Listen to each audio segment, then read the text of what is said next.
Welcome to More Than Mindset, the only podcast that bridges the gap between spirituality and success. Go beyond the mind with clarity and confidence coach Kim Guillory and learn how to integrate your passion to serve with your skills and experience to create a business you love. Let's get started. Hey there, and welcome back to the show. I am happy to report I am home in Louisiana, and I am not happy to report that I am home recovering from COVID at the same time. It's good to be here. It's good to be home. Feeling a little yucky. So if you hear me sounding kind of snuffed up, the COVID is the reason why.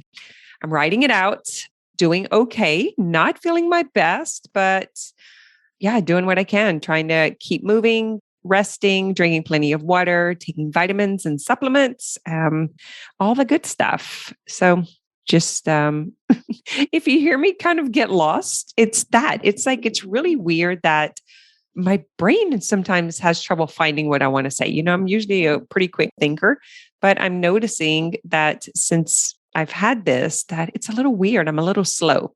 So with that in mind, just kind of bear with me if you don't mind for this week, maybe next, however long this is supposed to ride out. I do have a couple of other friends who have also tested positive. So we've been comparing notes, and actually you might be interested in knowing what this is like, because that's something I was questioning is, what do I expect? I'm assuming that the majority of us, or all of us at some point, will encounter this. And with that said, it's a sore throat, fever, chills, aches, exhaustion, nausea, like the weirdest kind of nausea that you can imagine. I'm ready for it to pass. I want to just sleep and wake up when it's all over and done. But I've been told that's the worst thing I can do, because then all the yucky stuff lands in your lungs. So I am up and moving, drinking plenty of water, and just doing what I love, which is working.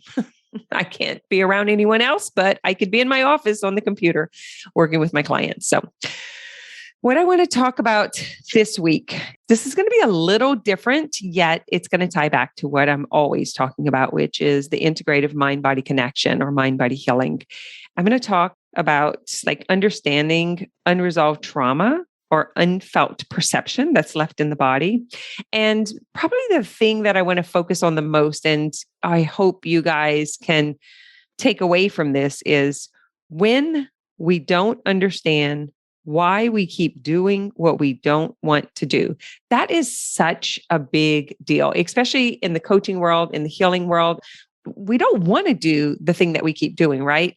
So why do we keep doing it? Well, I've had a recent uncovering that I thought would tie this story together and give you a better idea of what the details of this work, healing the inner child or trauma recovery, mending, things that memories or perceptions that are just kind of stuck, that we haven't fully processed, integrated, and embodied. So I'm going to tell you a little story of something that I have personally experienced quite a few times, but recently 3 times. And I thought that this would be worth sharing. So I've done a few healing sessions with peers, friends, practitioners over the last few years.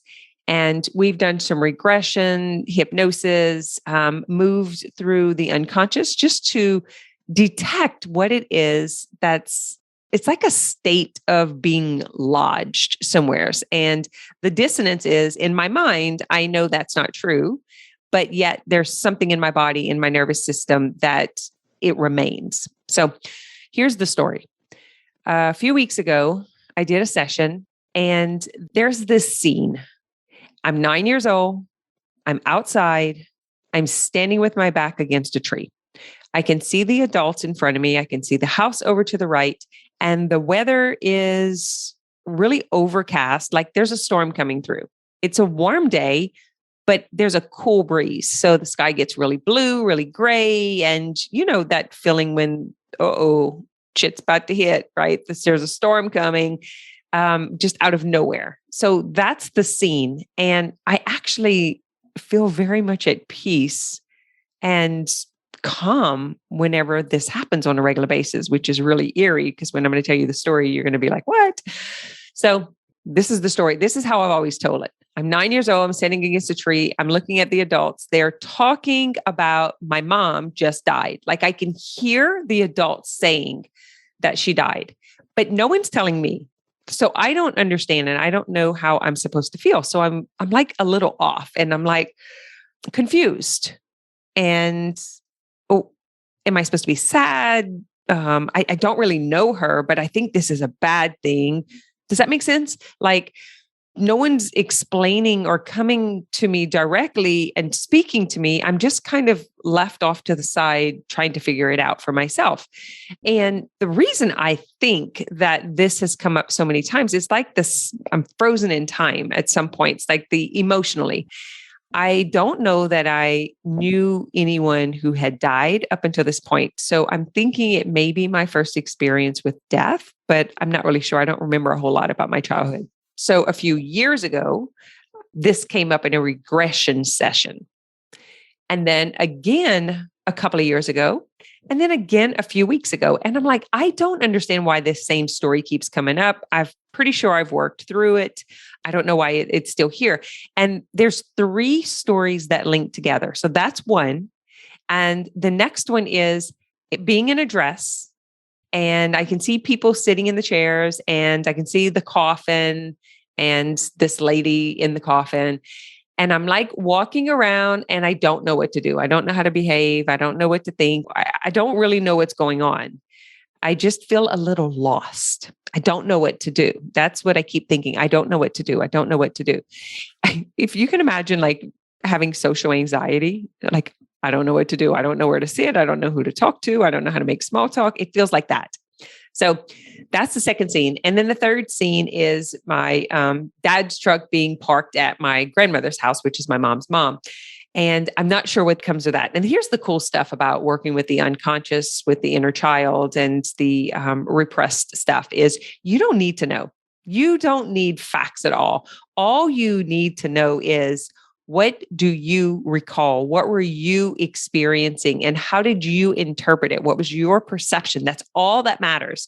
And that's why I think therapy versus coaching or this integrative mind-body healing approach is so different because we don't need to recall what happened. We just need to recall what we experienced. It really doesn't matter. Memories are just the perception of how we experience something. You could take 10 people who were at the same event and they would all tell a different story, correct? So when you're doing the healing work, you don't need to know any of that stuff. You just need to get to the repressed emotion, allow it to come up and experience it, and then move through it. It's beautiful work. And I'll see so many people get caught in healing because they think it needs to be more than that, but it really doesn't. Okay, so let's get back to the scene. So 9 years old, standing against a tree, the blue weather, there's a storm coming. You can feel it. It gets really cool. And I don't know what to do. Well, with all of the sessions that I have done, no one's really taken me any further than that. So recently, I took myself there. This was fascinating. So I had this huge aha. And while I was away, I decided to reenact it. So I'm standing against a tree, my back up against it. I'm 9 years old. And I take myself back to that experience. And I'm just revisiting it. And what I came up with was I don't know what to do. And I would press against the tree and then I would just look. I was just scanning the adults.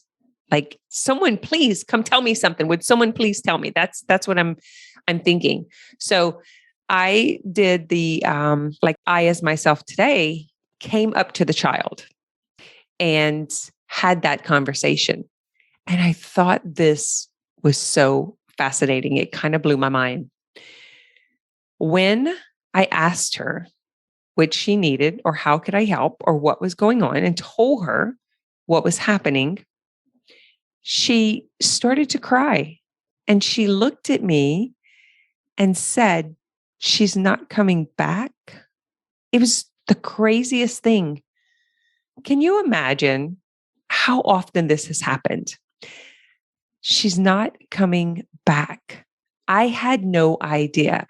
And I've spent all of these years. Now, listen, mentally, I know better, but my nervous system, my emotional body didn't understand and never received that information.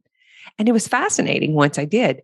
And so it was like a reenactment. I don't know if you guys have ever done this deep work, but you kind of just like reintegrating the story, going through the experience all the way so that you can go through the unfelt perception. So the unfelt perception is kind of being frozen in time and not knowing what's going on and not having the emotional intelligence or emotional maturity to understand it, to make sense of it.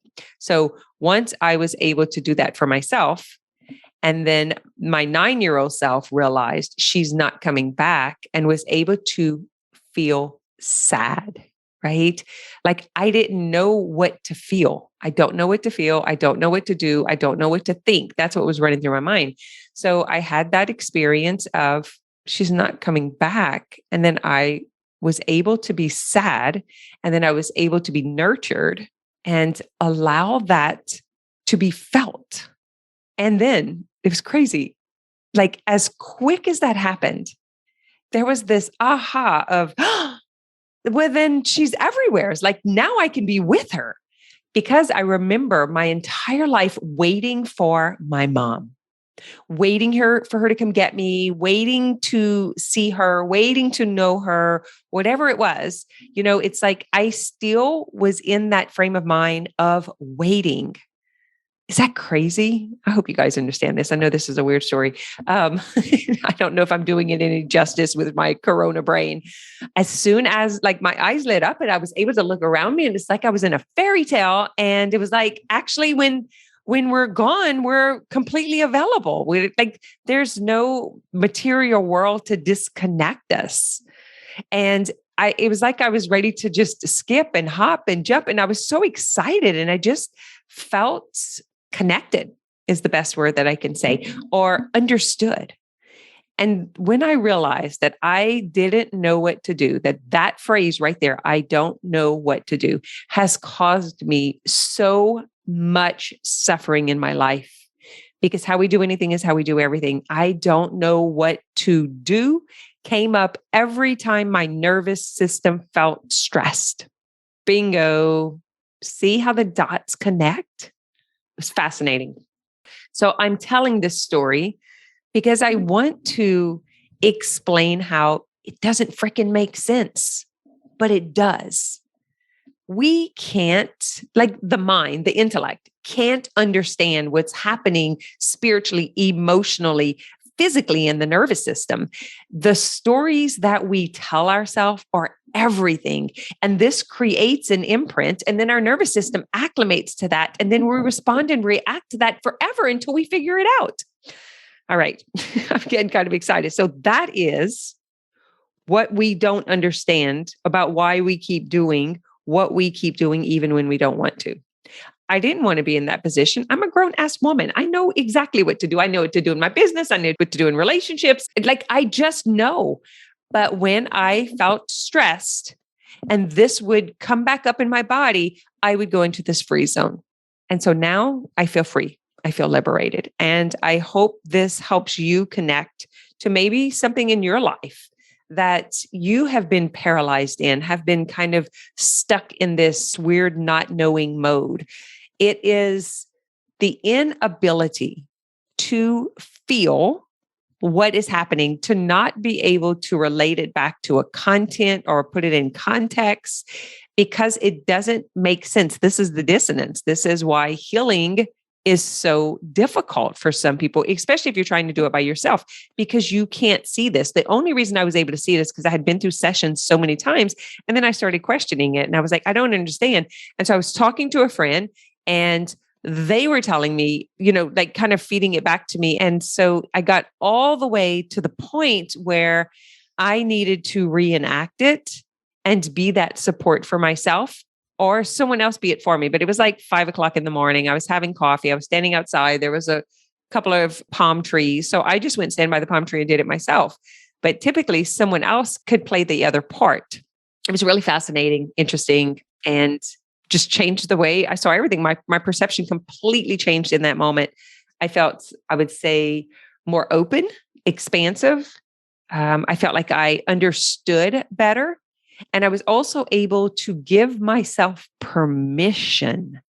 That was probably the biggest takeaway, is give myself permission for knowing exactly what to do and doing it, being willing to try some things out, not worried about being wrong or being lost, or like the way that we experience getting it wrong or not understanding is actually just an illusion. And it comes from the way that we have perceived. I feel like I'm going off on the deep end now. So that is the integrative mind-body connection. When we can integrate the unresolved trauma, the unfelt perception of what's happening in the mind, what's happening in the body, and then we can draw a conclusion to make that connection, then we have the understanding, and the awareness and the understanding is everything, because what you can understand, you can heal, you can go beyond, you can move from. What we don't understand is what puts us in paralysis. What we can't figure out, what we're not aware of, that's where that spinning and looping happens. But once you have the picture painted and you have the understanding, this is like in the punchline approach, right? So first it's presence, then we have to unveil to understand. Once we can understand, then we can navigate. As we navigate, we change the neural pathway. That's the habits and behaviors. Then we create the new version of ourselves, or the new identity, the new personality, whatever it is that you want to become more of, or whatever you want to change. Then you take the simple C-step solution, which is you just choose the vision, commit to it, cultivate as if it were already happening, and then continue until it's created. So that's the conscious creation process. The punchline approach is how to change habits and behaviors, how to gain power and control of your life through these 5 simple steps. This integrative mind-body connection, it runs simultaneously to it. It's the same thing. Once you can understand the missing pieces, then you can receive the healing. And what I'm calling healing is coming back to wholeness, not having that lack or that lostness. And that's what was happening with me. Was the little kid was lost in this story. She was like frozen at this tree. And here's another thing that's fascinating, guys. Ready? I'm gonna blow your mind. So I text my sister and I said, "Hey, when did mom die?" And she says, "I don't know. It wasn't winter." I think is how she said it. Or it wasn't hot. Maybe, I think she guessed like maybe April. And I was like, okay, I was wondering if it was November. And she said, nope, I think that was her birthday. So she dug around, couldn't find the obituary. So I let it go. And then the next day she texted me and she said, hey, her death date was July 10th. This is the part that really blew my mind. This happened in July. The last 3 times this scene came up. One time it was in a session. The next time it was when my friend came over to visit, and that exact storm happened. And we were in my backyard. This was July 3rd. And I was standing against a tree and I was like, this is the scene that keeps coming up. What the hell? And then here it is again the next weekend. And I'm like, our body knows. And that's a big part of what is missing in the transformation world. Whenever we're just working with mindset, we're completely excluding the body. But the body's wisdom can be the guide to the healing. The body has been missing from the work. And that proves it. That's as scientific as I can get today. All right, my friends. Until next week, I hope I didn't lose you on this one. And kudos to COVID. Let me just say that. I'm going to keep taking care of myself, keep drinking water, keep moving my body, keep working and doing all of the things. I'll let you know next week how it's going. To take this work deeper or to know more about it, I want to invite you to Self-Healing Masters, because this is where we begin unveiling, unraveling, and kind of ripping some of this stuff apart so that we can come back to wholeness, so that we can come back to divine health, right? That's really what it's about, is how to feel vibrant and joyful. So I don't know if you're as taken away as I am by the story, but I thought the date was pretty fascinating. And this has happened in other times where there's a certain time of the year that I'm working with my clients, and I'll say, what happened, before, like in August? And it's something traumatic. This happened very, very recently with one of my clients. And it just takes that one moment of awareness, boom. And as soon as they can see it, everything else makes sense. I had a client recently tell me, we had this happen in a conversation, and she sent me a message a couple of Mondays ago, and she was like, I lost 5 pounds, like just within that week of that session, from holding that in and being able to just release it on the spot. Is that crazy? Fascinating. All right, until next week. Thanks for listening to this episode of More Than Mindset.